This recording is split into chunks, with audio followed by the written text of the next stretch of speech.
We all know this story about Native American people who get transferred off the land that they'd lived on for generations.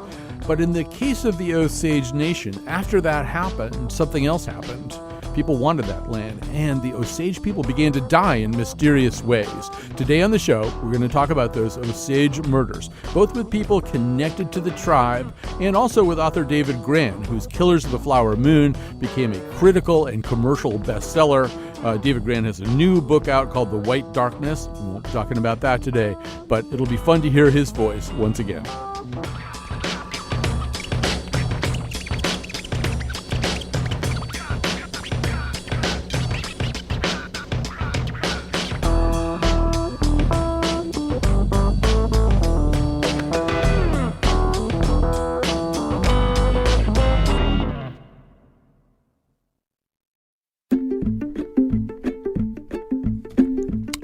Hi. A few years ago on the 4th of July, as some of you know, I write a weekly newspaper column. So a few years ago on the 4th of July, I was writing a column about the War for Independence. And what I wound up saying is that we shouldn't forget that we're an incredibly violent nation. We always have been.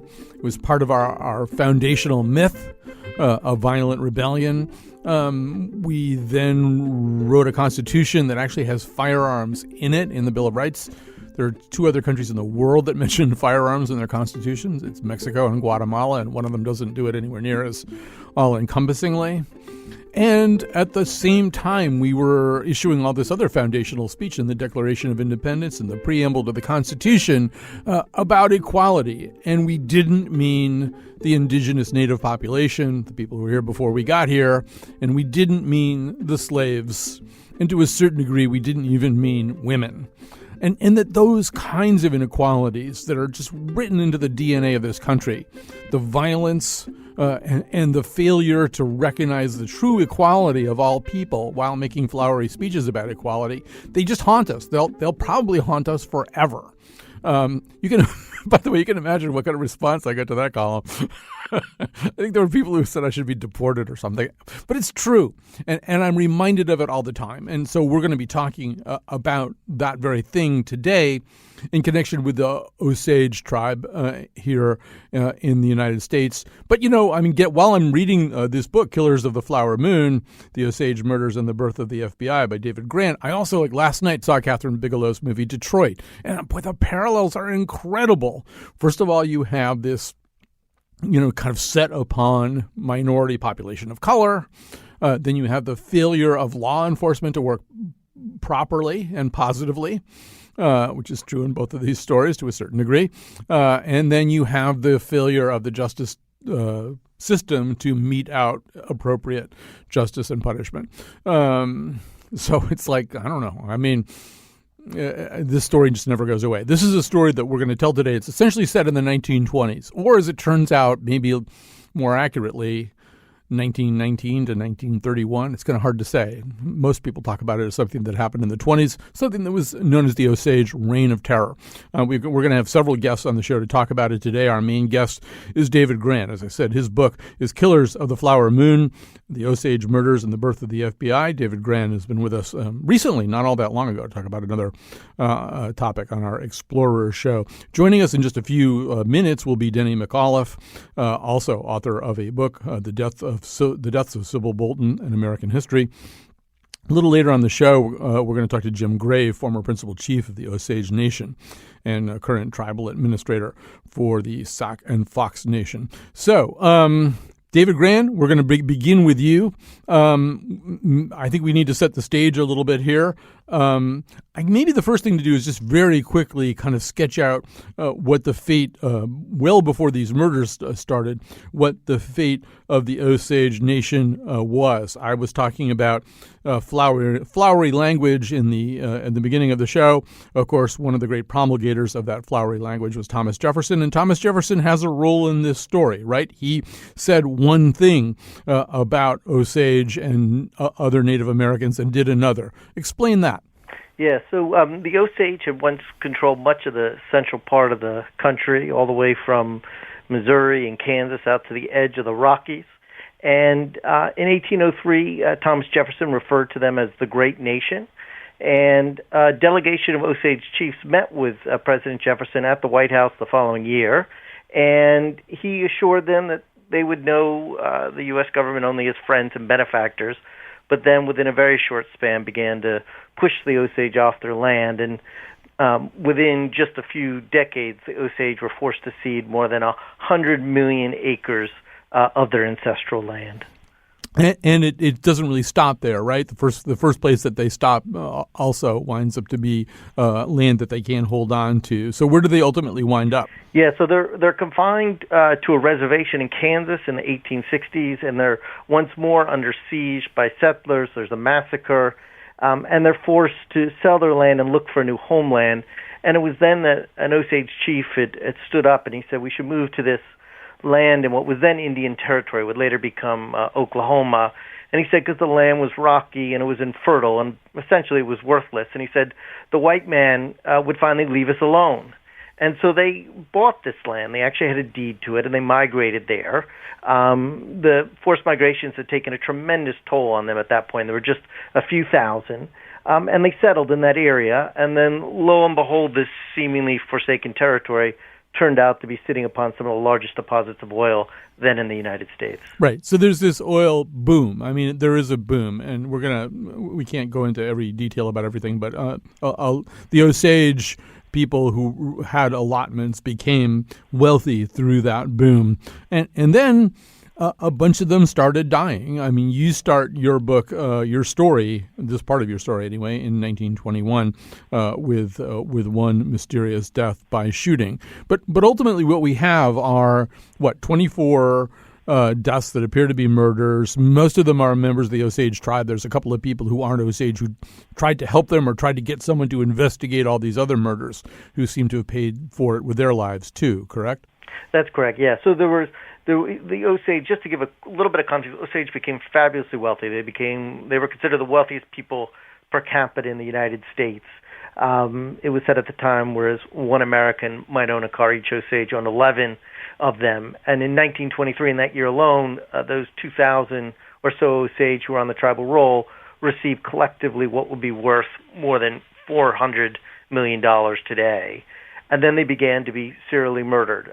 There was poisonings. One family in particular, which I describe in the book, had members picked off one by one. A mother died of suspected poisoning. A daughter was shot in the back of the head. Another daughter was in her house, and it was blown up, killing her and her husband and a white maid who lived in the house. And by 1923, the official death toll had climbed to more than 24 Osage. The actual toll was higher, but the official death toll was more than 24. And I mean, obviously there wasn't the typical mechanism of law enforcement in place there. I mean, I think there were sort of two things going on that militated against doing anything about this. One of them is there just isn't really a good law enforcement apparatus that's particularly reliable there. And then there's this kind of atmosphere of discounting reality when it applies to these Osage people, right? I mean, if I started saying for 2 or 3 years that Betsy Kaplan was poisoning me, and then I dropped dead at the age of 46 with no other particular explanation for how I had died, Betsy Kaplan would be investigated. But they're just this stuff happened, as you say, over and over again, sometimes with a family being picked off this way, and nobody did anything. Why? Yeah, I mean, I think the two issues that you identified, I think, are exactly right. I mean, it was an incredibly lawless time. There was law enforcement back then was very poorly trained. Corruption was widespread. It was very easy to tilt the scales of justice. And the other and probably most prevalent and important factor was because of prejudice, because the victims were Native Americans. One of the people I write about, the member of that family who had each member being killed, really valiantly crusaded for justice. And she hired private detectives. She issued rewards, often putting a bullseye on her own back. But her views and her complaints were ignored because she was a woman and because she was Native American. So your story, your book, David Grand, starts to tell the story of the so-called Reign of Terror. that seems to be confined maybe over a space of about 5 years and encompass these 24 or so deaths. But then as things went along and as your investigation continued, it seemed as though maybe even law enforcement's understanding, and we'll come back to law enforcement and the role the FBI played in this. This is a really important part of the story, is the nascent FBI. But it also seemed as though maybe there was an artificial confinement of this story to those 24 or so deaths and to that time period, right? Yes. I mean, I think there was kind of a central theory that in some ways I think was easier to comprehend, which is that somehow there was a singular evil figure who, with a few henchmen, had perpetuated these murders. But as deeper investigation will show, and as Denny, who I know you're going to have on, can speak to in the case of his family investigation, there were, in fact, really was a culture of killing, and that this was less about who did it than who didn't do it. And that the real death toll was in the scores and perhaps even hundreds. So let's add the aforementioned Denny McAuliffe to this, editor of the Washington Post, an adjunct professor in journalism at the University of North Carolina, Chapel Hill. He's the author of The Deaths of Sybil Bolton in American History. So, Denny McAuliffe, welcome to the conversation, and tell us, who was Sybil Bolton? Well, thank you for allowing me to talk about my grandmother. Sybil Bolton was my grandmother. It's difficult to think of your grandmother as being only 21 years old, but she was 21 years old when she died in the presence of my mother, who at that time was 16 months old.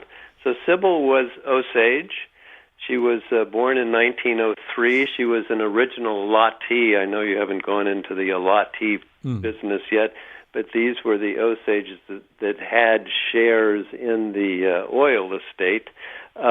She died in 1925. Now, she was an Osage flapper. David talks about young Osages, Anna Brown, and Molly Burkhardt, who went in one social direction with their Osage wealth. Sybil and her mother and half-sister went in another direction.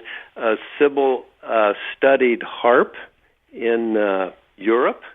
Her half-sister, Angela Gorman, was an opera singer and even was in a performance at the Met. Sybil went to the University of Kansas. Of course, at that time it was unusual not only for a Native American to go to college, but also for a woman to go to college. Sybil, I've seen her report card. She apparently wasn't there to study. She had a great time and met my grandfather, who was studying law. They got married. Among other things that she did, she played golf. In the last, there was a little notice in a newspaper that she and her stepfather, guardian, A.T. Woodward, played golf one day in Bartlesville, and that somehow convinced my father there was no way she could have committed suicide, which I'll get to in a minute. She was buried in an ermine coat. That's sort of a sign of her wealth. These are also little things some of the things the little things that we learned about her. And then, speaking about cars, David mentioned all the cars that Osages get. One of the members of her family used to go up to Kansas and buy Model Ts in groups of 4. He'd buy 4 Model Ts at the same time, put them on the ranch, and let all of the kids, including Sybil, just drive around the prairie with him. Now, if I were a kid, that's how you'd have a good time, driving your Model T through tall grass prairie. You know, as you're telling that story, Denny, and I want you to get right over to the death of Sybil in just a second, but let me go back to you for a second, David. One of the things that I wound up thinking about when I read about the way that the wealth the temporary wealth of the Osage people was described in the popular press, and it reminded me a little bit. Well, first of all, it reminded me a little bit of the way Native Americans who now get casinos and casino wealth, we have this here in Connecticut, the way they were described for a while, but also the way black rappers at the time of their most ostentatious opulence were described. I feel like maybe I'm making analogs where there really aren't analogs, but I feel as though you can be the wastrel son of, I don't know, John Paul Getty or some Rockefeller or something, and you don't get described quite the same way as somebody of color who suddenly came into a lot of money. David Grand, I feel as though there was a particular way in which they were being categorized. Oh, yeah, without question. So, it's important to understand we're talking about the period of the 1920s, a period of the Great Gatsby, of prolificacy, of many oilmen squandering their fortunes. And yet the Osage were depicted and treated differently. They were referred to as the quote-unquote red millionaires, and their wealth provoked a great deal of jealousy and resentment among whites, and there was an enormous degree of prejudice. They were often treated as children, as if they couldn't handle their money, and the Osage were no different than anybody else. Some handled their money well, some didn't, but there was such prejudice that legislation, members of U.S. Congress would hold these hearings saying, what are we going to do about these wealthy, fabulously wealthy Osage? And they went so far as to pass legislation that appointed guardians, white guardians, to oversee and manage the wealth of many Osage. And so here you could be this great Osage chief who led a nation, and you would have somebody telling you whether you could buy this car or that toothpaste at the corner store. And this system was not, abstractly racist. It was literally racist. It was based on the quantum of Osage blood. So if you were a full-blooded Osage, you were deemed, quote-unquote, incompetent, and given one of these guardians. And of course, as we'll get into, I'm sure, the system wasn't only racist, it also led to an incredibly large criminal enterprise as many guardians began to swindle money, including the guardians of Sybil Bolton, who Denny's talking about. Right, so let's get to that now. Okay, so Denny, there's maybe one other term that we need to define here. It's not a term that I think that I understood, but this notion of guardianship is also connected to a concept called head rights. Explain what head rights are. Right. Head right is actually a term that originated with black slaves. So with African Americans, it was a couple of acres and a mule. With the Osages, when the Osages allotted their reservation, so reservations were held in community by tribes, and the way that the state of Oklahoma was created, they made all of this, Indian territory available to white settlers in those picturesque Oklahoma land rushes by giving every member of a tribe 160 acres. Okay, and then the rest was considered, quote unquote, surplus land, and that was made available to whites.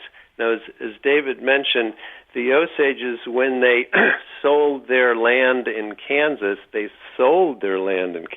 and they bought this reservation in Indian territory, so they had title to the entire reservation.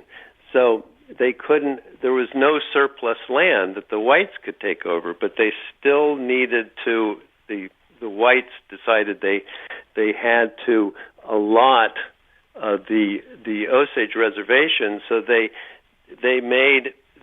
listed everybody on the tribal rolls, and they gave them one allotment or head right, and that was one share in the mineral estate and 657 acres of land. So I'm assuming, and that's the head right. So your grandmother had one of those. Yes, my grandmother was an original allottee. My great-grandmother was one, and her half-sister was one. So Sybil, she was 3 years old, and she had a share in the oil estate, and she owned 657 acres.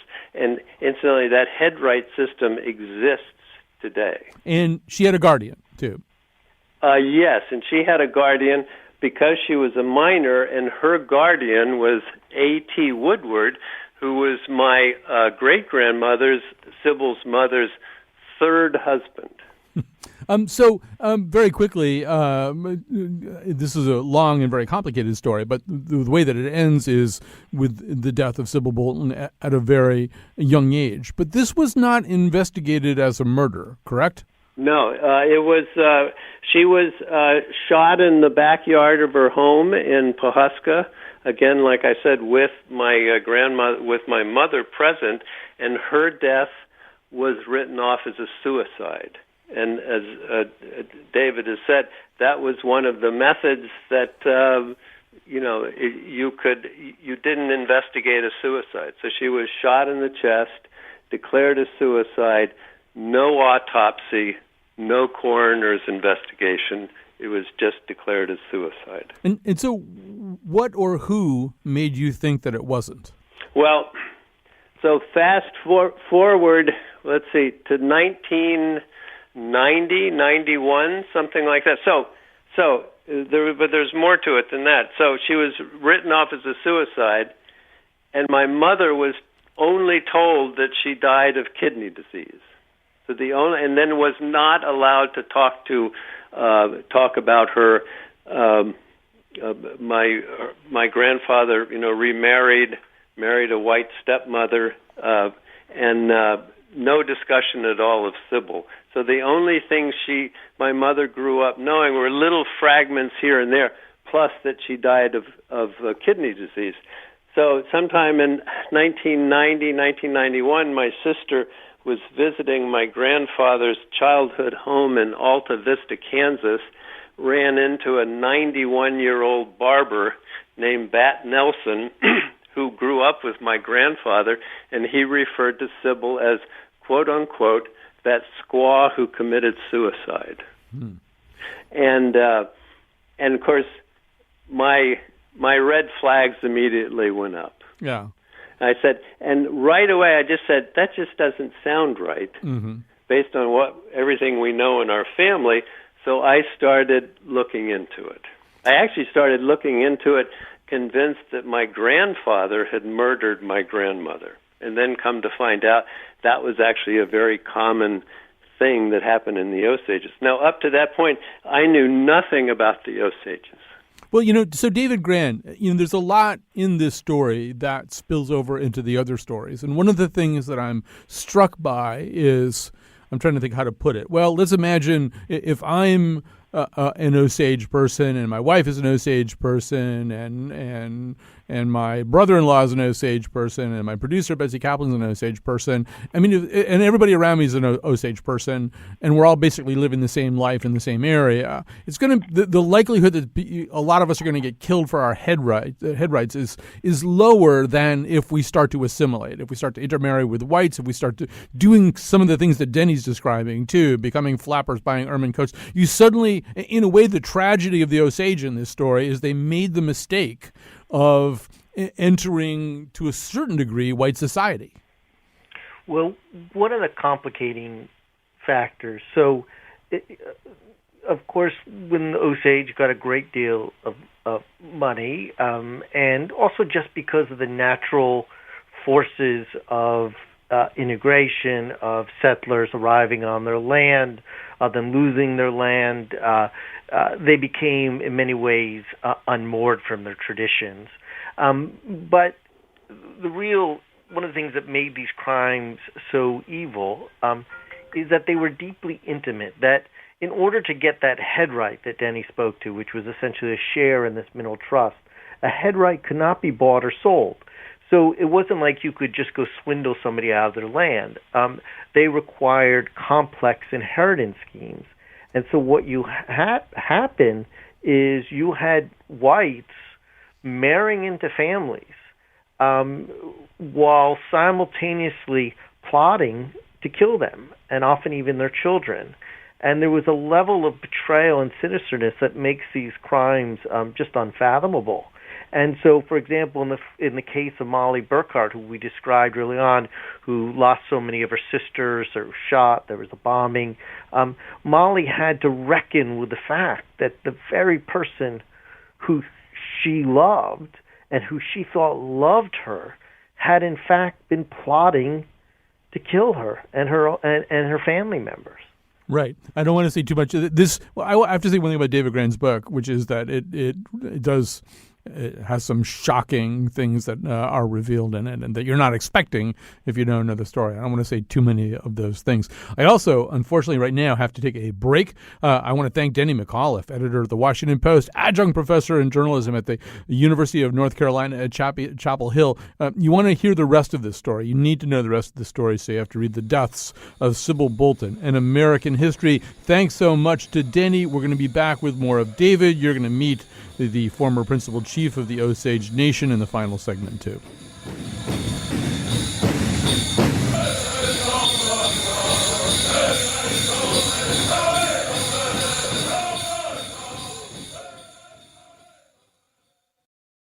Good afternoon. You're listening to a rebroadcast of The Colin McEnroe Show.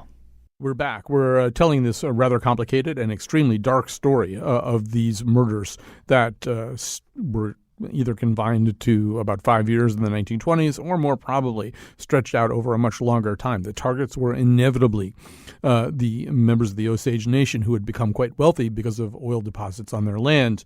We've been talking to Denny McAuliffe, who's written about one of those murders, and we're now still talking to David Grann, staff writer for The New Yorker, author of The Lost City of Z, Tale of Deadly Obsession in the Amazon. We had him on to do an Explorer show about that, and now we're having him on because of Killers of the Flower Moon, the Osage murders and the birth of the FBI. I want to talk a little bit about the second part of that subtitle right now. So in this book, I'll just, for the sake of compression, say that you start wondering as you're reading it, well, who's going to do something about all this? And there are people who try to do something about it. There's one man who's not an Osage tribal member. He's a white man who takes some of the evidence to Washington, D.C. to try to get some help. He gets murdered. There's another person who has, I think, also not an Osage tribal member who goes in the other direction but tries to take some evidence to the authorities, I think, in Oklahoma. He also says he's got more information stashed somewhere. He supposedly is coming back with even more information. He gets murdered. All that stuff is gone. And you really do kind of start to despair if you're reading this book. So, but David Grann, so the other part of this is essentially the early stages of the FBI, and very specifically the early stages of the J. Edgar Hoover FBI. I guess the other thing I would put in brackets is they try to deal with a lot of this, and maybe you could say a couple of things about this. One thing that they tried to do in their helplessness about this is turn to private detectives. But private detectives of the 1920s were sometimes as bad as, or in some cases worse than the people you were trying to deal with. Yes, the boundaries between, and the lawmen back then were men, so the boundaries between a good man and a bad man were extremely porous in law enforcement, extremely porous when it came to the private eyes.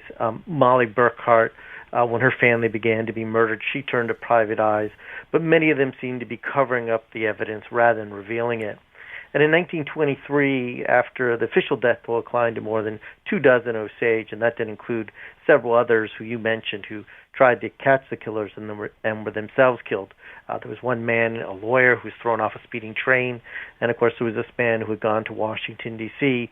To try to get federal authorities involved, and he was abducted. A burlap sack was placed over his head, and the next morning he was found in a culvert. He had been stabbed more than 20 times and beaten to death.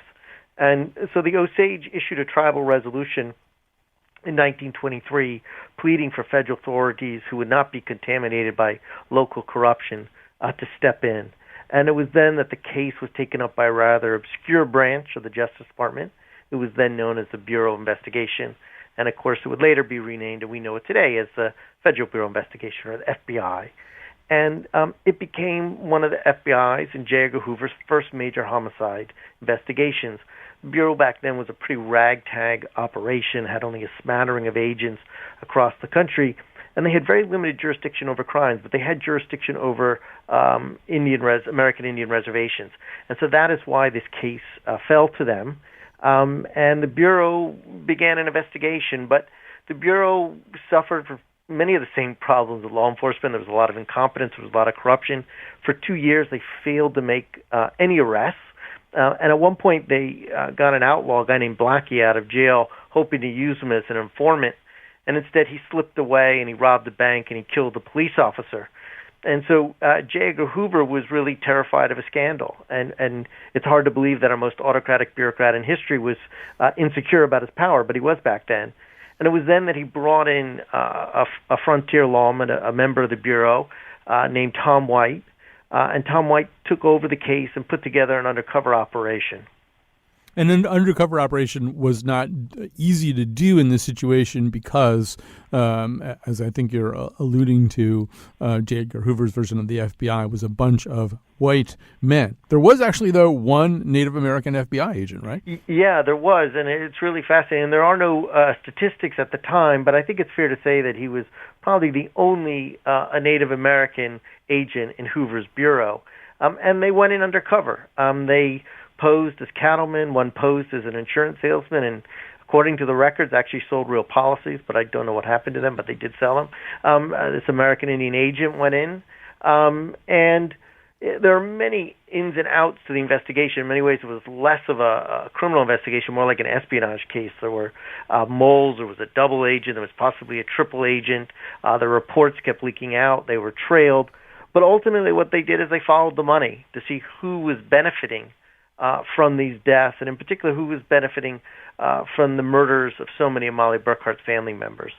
So there are a lot of twists and turns to this story, and this book really can be read. I don't want to trivialize it by saying it can be read as a thriller, but it does have some of the elements of that, the ways in which there are things that surprise you. So I don't want to say too many things about that or who turns out to be the mastermind of all this stuff. But I think it is important to say, once again, having last night watched this movie Detroit, where at the end you just sort of feel like, well, justice was only just scantily, very partly kind of done about this. And you have the same feeling here, right? That, I mean, this investigation was very impressive in certain ways, and at least in terms of it being in the infancy of the Federal Bureau.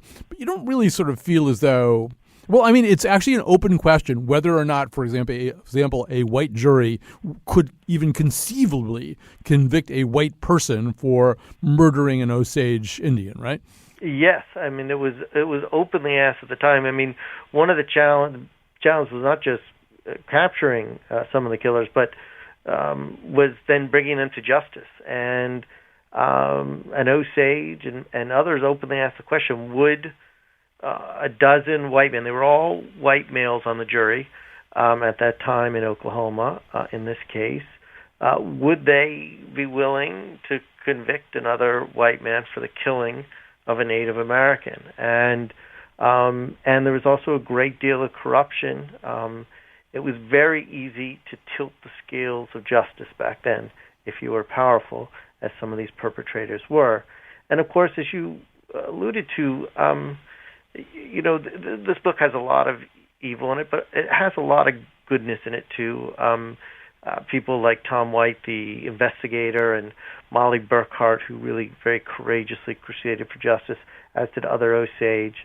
But one of the tragedies is that the case was really closed prematurely by Hoover, and because of that, many deaths went unsolved, including Denny talked about the case of Sybil Boltland, and there were many other ones. And so families for decades have lived with these kind of open questions and these unresolved murder cases or suspicious deaths in their families. Right. And it's an interesting thing, too, because at least as a reader, on the one hand, there is, I think one of the contemporary people that you talk to used the term mist. There's sort of a mist. There's evidence that's been destroyed. There was evidence that was never collected. These things weren't really professionally investigated. Somebody like Sybil dies under very suspicious-looking circumstances. It's a suicide. Nobody even thinks about it twice. On the other hand, because also this was like done at a level of almost, it was almost sort of in some weird way among this particularly networked group of white perpetrators. It was almost apparently socially acceptable to kill, Native Americans under your guardianship.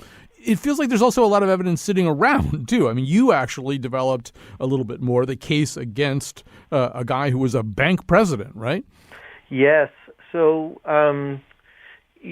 I tried to track down descendants of both the murderers and the victims And one of the family descendants of one of the victims, an attorney who was killed, I met with them and I asked that, had they had any evidence that were clues who might be responsible. It was a case that was never resolved. And they didn't, but they mentioned a few names, and I began to look into that case. And over a series of, a few years of investigating, I began to gather an enormous amount of circumstantial evidence, including witness statement, including who was benefiting from the head rights, that pretty clearly indicated who had done it. And I remember calling up the descendant to share with her what I had found. And as I was telling her what I had found and revealing who appeared to be the killer based on the evidence, she began to cry. And I had a moment where I felt, I was kind of taken aback and I thought, well, maybe I shouldn't have said anything. And she said, no, it's that we've been living with this for so long. And it was a reminder to me and drove home how much this history is still living and how painful it is for so many. And, one of the secondary crimes was that because many cases were unresolved and because so many conspirators covered up the evidence, they, in many cases, denied the victims a proper accounting and denied them their own history. Very quickly, we're going to go to a break here and add Jim Gray to this conversation. But, Betsy Kaplan's made a really interesting point, which is a few weeks ago, we did a whole show about Hannah Arendt, who talked about, obviously, famously, the banality of evil and that kind of notion that people who are living relatively normal lives under the right circumstances of incentivization and acculturation can easily do really horrible things. And there's a way in which, like at the end of your book, I'm kind of feeling that. There's a family called Mathis who seem kind of benign at the beginning of the book. And now it's like all these Native Americans under their guardianship, boom, boom, boom, they die, And they're not the big story in this book, but you feel as though there is this thing that, in a way, I mean, you can kind of look across the ocean and say, well, like, why do these things happen? Why did the Holocaust happen? Why did this numerically smaller but every bit as ugly Holocaust happen? And it seems as though like normal people do these things. Yeah, I think for me that was one of the more disturbing findings, is that it is much easier to think of evil being portrayed by a singular individual, somebody who is somehow outside of us, a psychopath, somebody who is removed from society. And what you begin to realize with the Osage murders is that, in fact, that darkness lurked in the heart of many seemingly ordinary, prominent citizens, bankers and morticians and reporters and sheriffs and politicians who were complicit in these crimes. Right. I mean, everybody who seems just kind of benign and cooperative in the beginning of the book just turns out to be not benign, but differently cooperative towards the end of the book. All right, we're going to take a break here. We're going to come back. We're going to add Jim Gray to this conversation.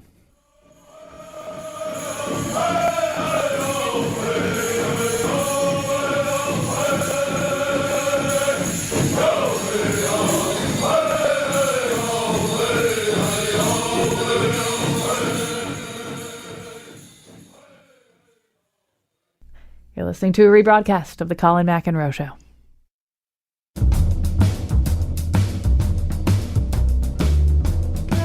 Today's show was produced by Betsy Kaplan, with help from me, Kyone Wolfe. The part of Bill Curry was played by Robert Stack. And now, back to Colin. We've been talking to, and we'll continue to talk to, David Gray. His book is Killers of the Flower Moon, the Osage Murders and the Birth of the FBI. Now joining us by phone is Jim Gray, a former principal chief of the Osage Nation and current tribal administrator for the Sauk and Fox Nation. Welcome to our conversation. Thank you. Glad to be here. So we kind of, in some ways, leave or have so far left the story of the Osage Nation at the time of these murders, when it was a very oil-rich nation. Probably people are connecting the dots in their heads and thinking this probably doesn't survive the Great Depression. I mean, the story of the wealth. So talk about how the Osage Nation is today. the legacy of the Osage murders and how it basically still is intertwined in our present is present in a lot of different things. As you know, the Osage Nation still has a very active oil field now that still sees a lot of oil and gas activities. Royalties obviously aren't what they used to be, but they're still there. For many years under the 1906 Allotment Act, they installed a tribal government under that structure. And during that period of time, from 1906 to 2006, they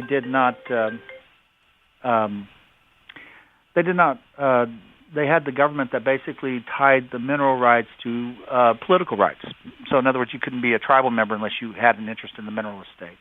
This structure, over 100 years, fractionated over time as each individual head right was divided up among heirs, resulted in a government where only 20-25% of the tribal population was actually had any political rights. The other 75% didn't have any. And it was weird, because there was a system that basically would carry conversations such as like, well, I'm not an Osage, even though you may be, identifiably half or more Osage or whatever, and you could say, I'm not Osage and I'm proud of it. Because what that meant is that if your parents were still alive.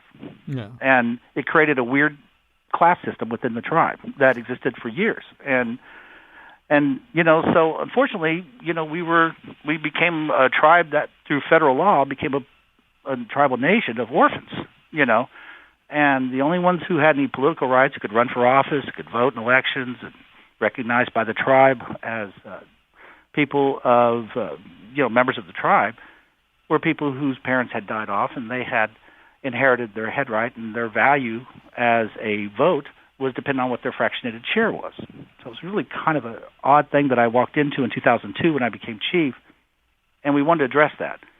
We saw the inequity that system had created, and we went about changing our government so that every member of the tribe could do that, but we couldn't do it on our own, exercising our own sovereignty, because this was created by a federal law.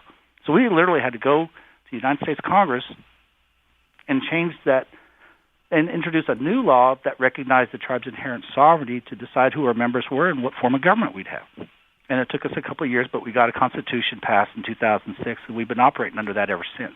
One of the other things that had occurred to me reading David's book and other accounts of this is the incredible intimacy of these murders, that these were murders that were overseen, masterminded, and committed by people who were living very close to, in some cases married to, in some cases guardians of other people, of murdered people. And I would imagine with so many loose ends and so many things that the FBI didn't even really get around to investigating, that must create a very unusual situation. I mean, you probably live among people who are both related to victims and perpetrators.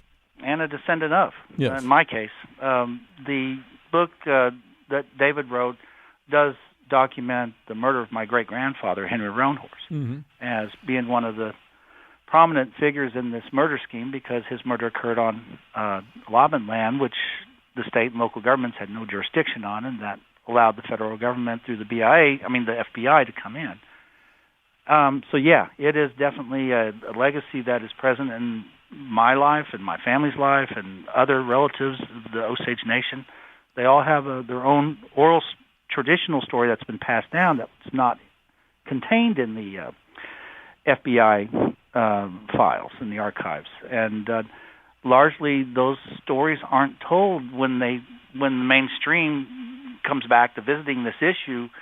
They just go over the similar territory that has been written about time and again. I think what sets David's apart is that he tries to tie up some of these other issues at the end of his book, where he's recognizing that the legacy of that period of time is still very present in the Osage Nation, and we've are working to make peace with it now.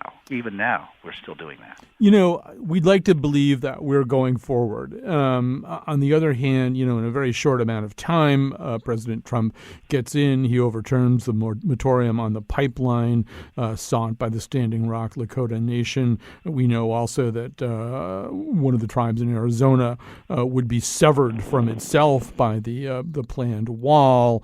There are planned cuts in in the U.S. Department of Interior's Bureau of Indian Affairs under the Trump budget. I could go on and on. There's ways in which, the Secretary of the Interior in May raised eyebrows when he went to the National Tribal Energy Summit and talked about an off-ramp for taking native lands out of trust. Do you feel like things are going backwards right now, Jim? Well, let's just say if you got a map to chart where all this is going, I'm not sure it would take us anywhere that's where the Indian country wants to go. And speaking only for my own experience, being the former leader of my tribe, I know that Congress does have that responsibility to fulfill treaty obligations, and those aren't discretionary matters of under federal law. These have to be recognized. That's why when we went and had our legislation introduced in 2004 and had it signed by President Bush, and it was passed both houses of Congress. It didn't ask for appropriation. It didn't ask for any of that. All our legislation asked for was for the United States government to recognize the inherent sovereign right of the Osage Nation to determine their own government and their own citizens. Now, with that, changed the priorities of the nation from that point on to the point where we're let's just say we're finally getting up at a point now where we're able to stretch our wings in a way that our ancestors did before the first treaty was signed. It is that liberating, and but with respect to all the other challenges that's facing Indian country, I don't think we got enough time to really get that one. But right. No, we have. I do recognize it, though. Yeah, we have almost no time. So, David Grant, I'm going to let you get in a word here. We're almost out of time here. I know that you and Jim have talked about this. That just in the same way that, not to keep analogizing, I mean, Catherine Bigelow. People raise the question on whether a white film director is the right person to undertake the story of Detroit in '67. Jim's had some questions like maybe ultimately the Osage people need to tell their own story instead of you, or at least in addition to you. I guess that's the right way to put it. David, how do you process that whole question? Well, I'm a real big believer that history is a process of gathering as much perspectives, recording it as sensitively as possible. And I think, hopefully my research is one step in that direction, but I don't think that story ends there or the history ends there. And I think the more voices that are told, the more Osage perspectives that are heard, the better. And I tried to obviously include as many of them in the book as I could, but there are so many more, and this story has such breadth and such resonance. So I think, hopefully we're at the beginning of the story and not at the end of the story. Jim, keeping in mind, I've literally got about 40 seconds here. Do you want to put a bow on that particular question? Yeah, I think the just like there's more than one story of the Civil War, there's more than one story of the World War II, there's more than one version of the story of the Osage murders and its impact. And I think the Osages have yet to make their. I think the Pipe for February does a fine job of that, but I think there's a lot of work to do in that area. All right, we're going to have to stop here. This is an amazing story. It's an incredibly sad, brutal, and dark story, but we need to own our stories. I mean, boy, if there's one thing that has been driven home to me by this particular topic and so many others, we got to own these stories. We'll never understand who we are and how we take wrong turns until we do. Thanks so much to Betsy Kaplan for assembling this very fine show. Thanks to David Grant, Denny McAuliffe, and Jim Gray for being voices on that show.